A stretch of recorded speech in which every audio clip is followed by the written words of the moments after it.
former Mayor Peter Banks, City of Barnesville, on July the 2nd, 2025, to do a interview and oral history of the mayor's life both in Barnesville and his involvement with Gordon College over his lifetime, which has been an extensive and exhaustive. So these interviews are hopefully going to be part of the archival collection in the Gordon Library, so that future students and people who have an interest in the school can learn about the evolution of this school from people who were part of that process. So it's really nice, Mr. Mayor, that you've taken this time to share with us your memories and thoughts on Gordon College. So, Thanks, Dan. I think the first question I'd like to ask you is just a little bit of personal history as to your connection to this school. And let's just start, because I was aware of this from earlier conversations, your birth. Okay.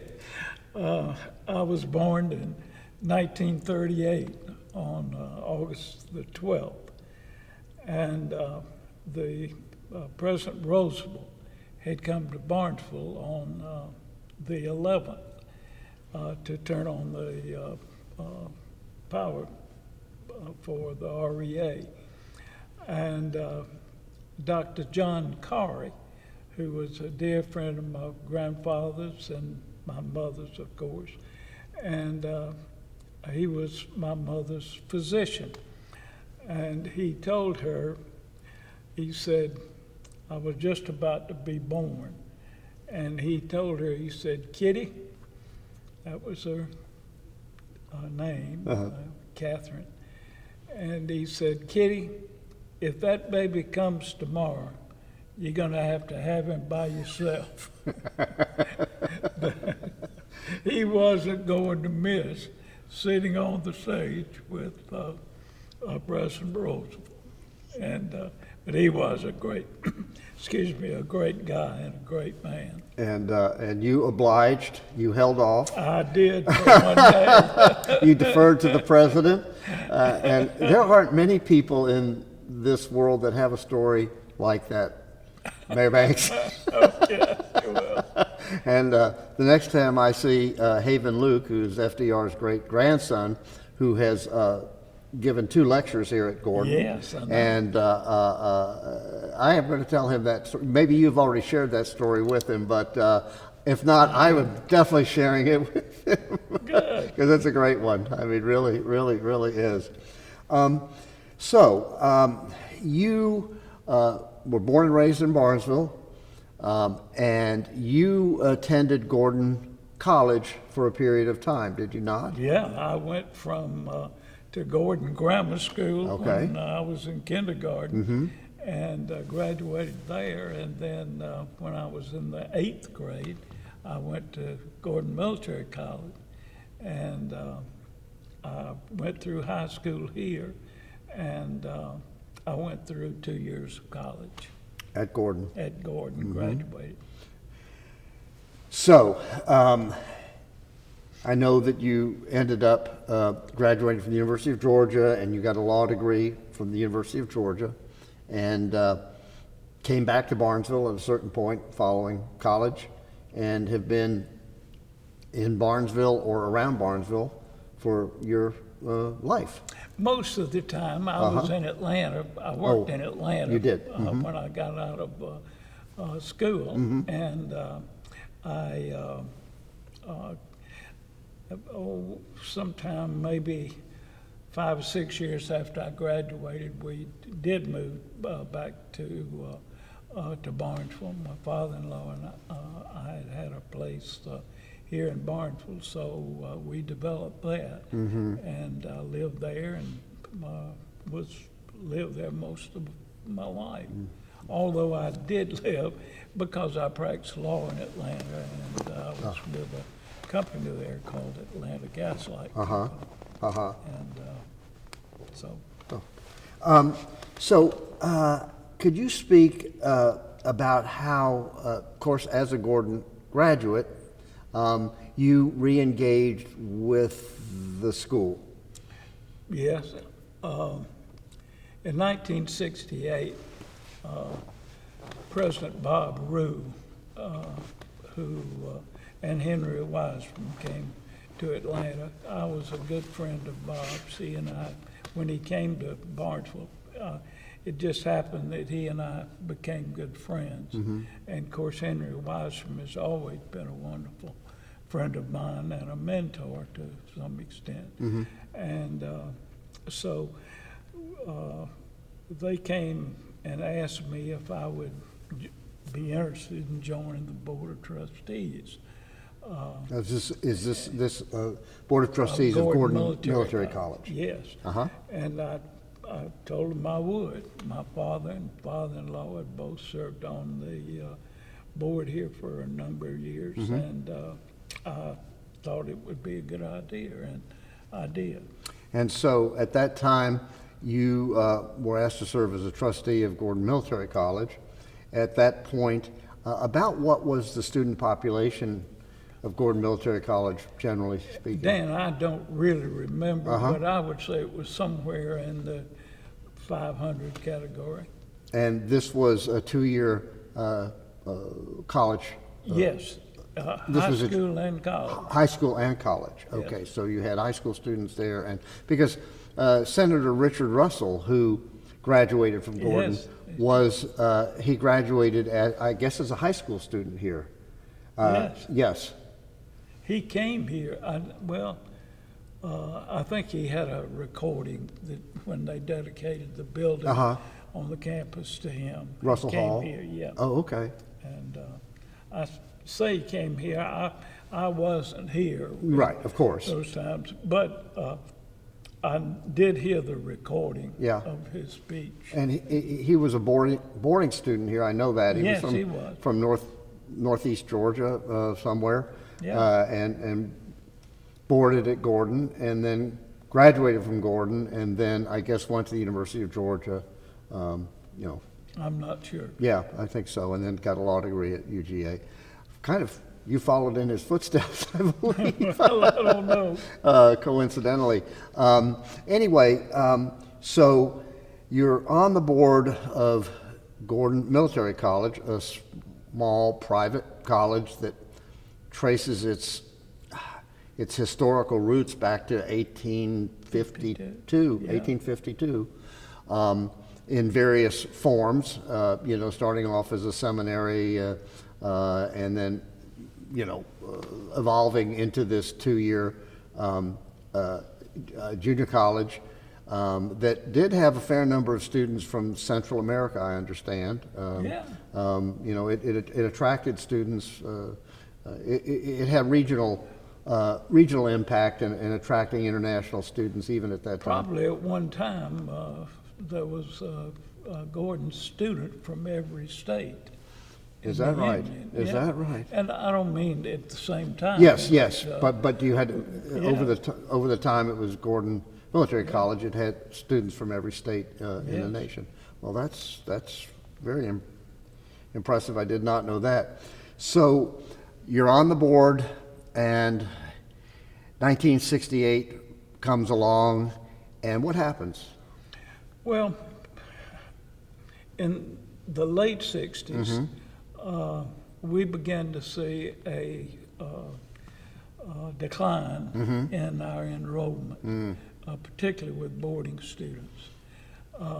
We thought and know that the decline was because of the Vietnam War and the unpopularity of the military at that time. And it began to show up in our enrollment.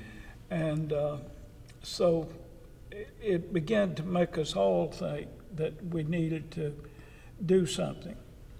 And part of that was because we had a pretty heavy debt load that excuse me, that we had at Gordon Military College, somewhere in the range of $1.8 million. And so John Crawford, who was the chairman of our board at that time, asked me if I would, well, he asked the board if we would think about ways that we could change our college. And it didn't mean merging with the university or being sold to the university, or we just had all sorts of ideas as to what we wanted to do with the college to find one that would work. And it was determined after several attempts at different things around the state, we decided that the best route would be to ask the university system to include Gordon in their ranks. And so as an intervening thing, the chancellor of the university system, Dr. George Simpson, and the Board of Regents decided that they wanted to put different junior colleges around the state. And part of that, I know, had to do with politics. I know that for a fact. But George Simpson was a good educator, and so it wasn't, particularly prevalent with him. But regardless, it was just a fact of life.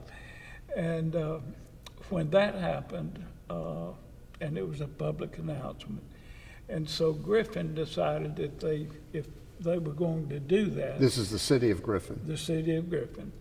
It was Spalding County. Uh-huh.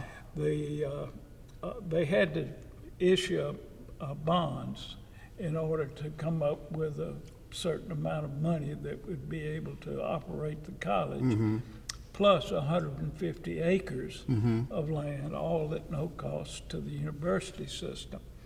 And so This was the local contribution to make a junior college absolutely. A reality. And they decided to have this bond issue for the, I can't remember the exact amount of money. It was a significant amount. And Quimby Melton, who was my good friend, and John Carlisle, who was a lawyer there, my good friend, and they were the chairs of this thing. And Quimby used to be on the board of Regents, and so that was a significant step. And the bond issue failed, as most bond issues during those times failed. And so That kind of created an opening. yes, it created an opening, but before all that happened, we went to the Board of Regents personally. I did, and several of our trustees went, and I made a speech that's in the archives here somewhere. And we said, we've got the facilities and we want you to take us in. And but they ignored that and decided to go ahead with the university system, provided those two requirements were met. And since So you got a then- favorable reaction from the Board of Regents for transitioning to the state, assuming that you could put together the land requirements and get the debt issue resolved. Yes, at the first time, the board just simply ignored The debt. our request. Oh, okay. And then the second time was after the bond issue failed. Mm-hmm. And then we went again, and the argument we used, which was to me a pretty cogent argument, Mm-hmm. and that was that you have created or said there was a need in this area for Mm-hmm. a junior college. And since you don't have Griffin to look at anymore, here we are. Right. And so Roy Harris, who was on the Board of Regents at that time and lived in Augusta, I went to visit him, and he said, "Young Banks, I think you got us over a barrel." And we've created the need, and now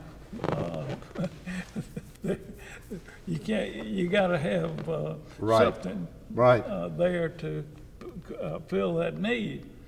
And so I told him that was a good argument. I was going to Thanks use for it making when it for that- us. Yeah, yeah. And so the next time we met with the board, I used that argument, and it seemed to carry the day. That's, So the board, George Simpson didn't want us. I know that. But he was, again, tolerated our moving around and moving around him.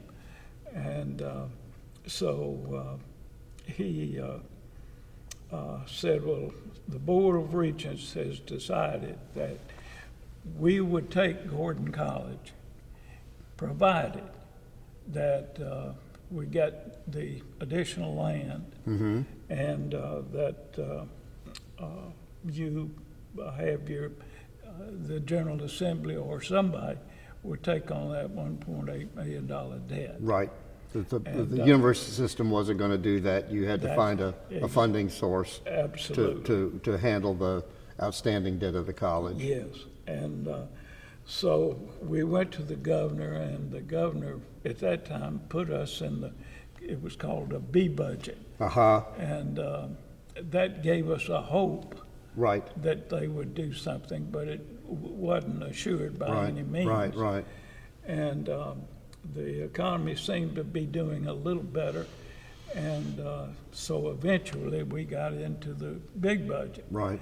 And when that happened, and it passed the General Assembly, the city of Barnesville gave the city golf course, Right. which was 100 acres or so, and that with what Gordon had and what the city gave us, then that made You us, completed the package. that's right. And I have to say, as a resident of nearby Yatesville, I certainly enjoyed playing on the Barnesville Municipal Golf Course. I played there as a child.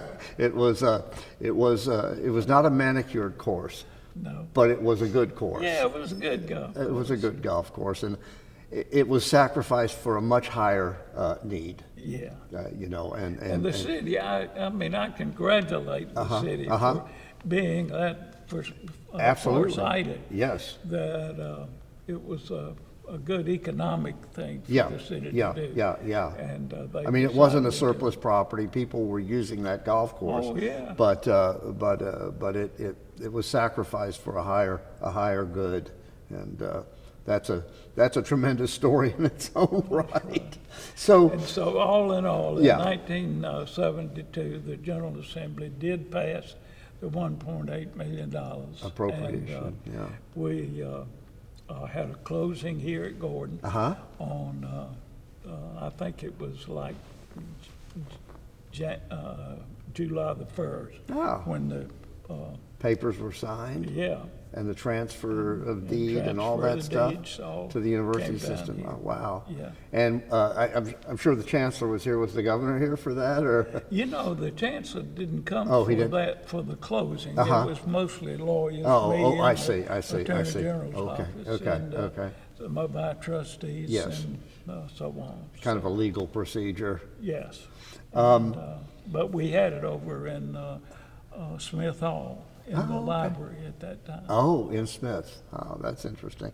And the library was in Smith Hall at that point. Yes. Oh, isn't that building was one of, I think, two on the campus that were built by the WPA?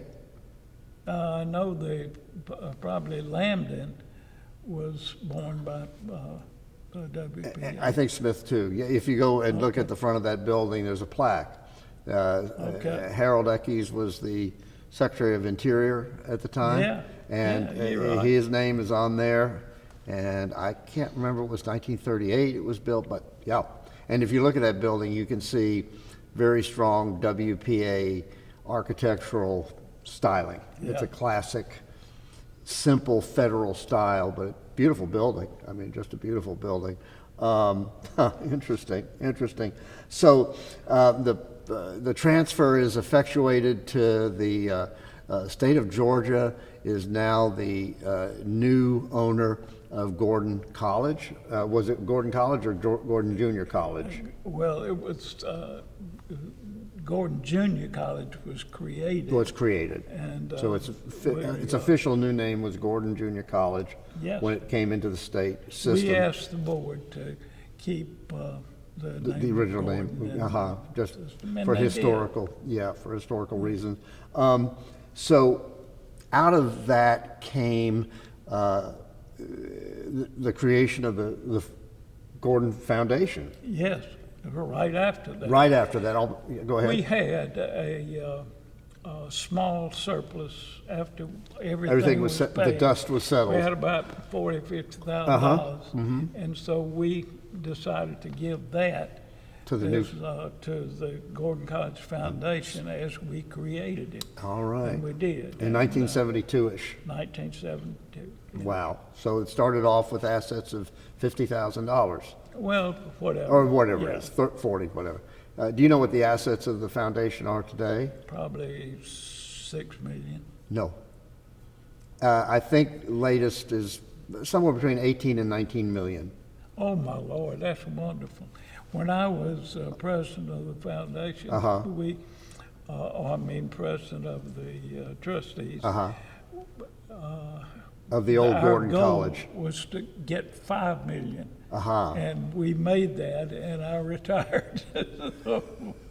But, oh, Lord, I didn't do it. Oh, okay, so you're saying once the Gordon Foundation hit the $5 million mark, you retired off the board? Yes. Of Gordon Foundation. So, yes, it's now at about 18 to 19 million, just That's depending on wonderful. when the market is. So it's gone from 1972 to 2025. I don't know how many times that is.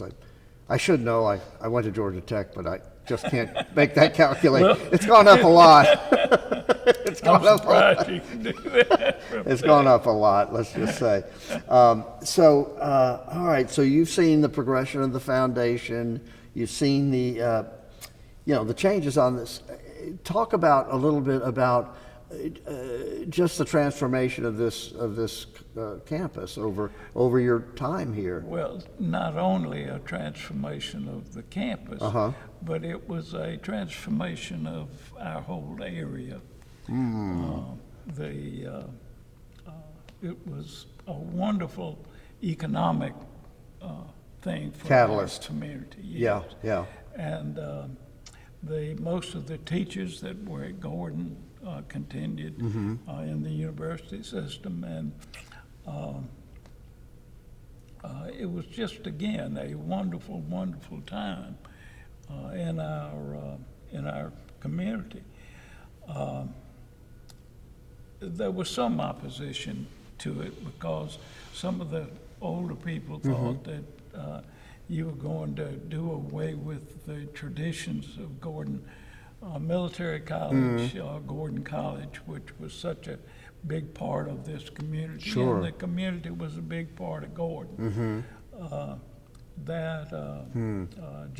Dr. Jerry Williamson was the first president of Gordon Junior College, and he came from Clayton State College. And Dr. Simpson appointed him here, and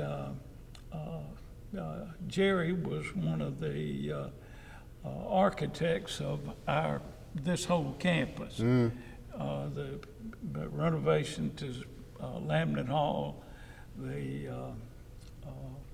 quadrangle of the buildings, Jerry created that. And people like George Hightower in the Hightower Library were wonderful, and George was our first president Of the foundation. Foundation. Quimby Melton was the second, and I was the third. Oh, wow. Oh, wow. And I know George Hightower Sr. was president of the foundation for, I think, 15 years, Yes, he was. which is Yes, a nice he- long time. He thought a lot of Gordon, Uh-huh. and we thought a lot of George. Yeah, yeah. And he was a big part Of the creation Of of the the creation of the new school that Yes, that was coming into being here. Yeah. How have you seen, in a general sense, just the evolution of the school over time? I mean, is it? How do you describe it? Well, it was a tremendous shot in the arm for this community. Uh-huh. And it has been and is probably one of our biggest employers. I've got 250 people here or more, I don't know how many now. And what a tremendous payroll to help our community. So all of that is speaks thousands of words for our community. How has the awarding of 4-year degrees in education and nursing, how has that impacted your school systems locally and regionally? One of the early things that we talked about doing in when it became a junior college, Right. we wanted it to become a 4-year college. And it was So that was the goal all along, huh? Well, it didn't start out that way, Right. but it eventually evolved into that, that we did want a 4-year college here. And we tried several times to get the board, but to approve it as a 4-year college. But again, a lot of factors that came into that, and we eventually got it as the board expanded other Programs. programs Yeah. around the state, and Yeah. they had the need for a 4-year college Yeah, here. So, transitioning a lot of the 2-year schools into having 4-year offerings Yes. at those, still maintaining the associate degree program, but offering more 4-year opportunities. Yes. Yeah, yeah, and yeah. so that was a big step for Right, going. right. So, how do you see the college assisting in the development of both the city and the region? I think it's, again, a tremendous asset to our community. It financially, socially, I can't imagine not having college here now Yeah. like this. Yeah. And, Let me mention one thing. Sure. That when I mentioned Dr. Jerry Williamson, he was here for 29 years. And most of this campus was under His Jerry's, creation. creation, wow, yes. wow. And most people, and I mean, praise Dr. Williamson wherever you are. Most people who come to this school are very, very impressed with the physical. They're very impressed with this campus, the beauty of the campus, the way the buildings are all sort of integrated into sort of a nice visual presentation, a nice visual theme. It's a very attractive campus. It is, and again, Jerry had a great architect to help with that. But a lot of it had his signature on it as well. Yeah. We later took on the old drill field of Gordon Military College, and the 3 buildings that you see over there now, dormitories were all new as Yeah. a part of the Yeah. new system. So, just in conclusion, are there any things that we haven't covered that you'd like to cover, or any sort of final thoughts on your connection to this school and its future?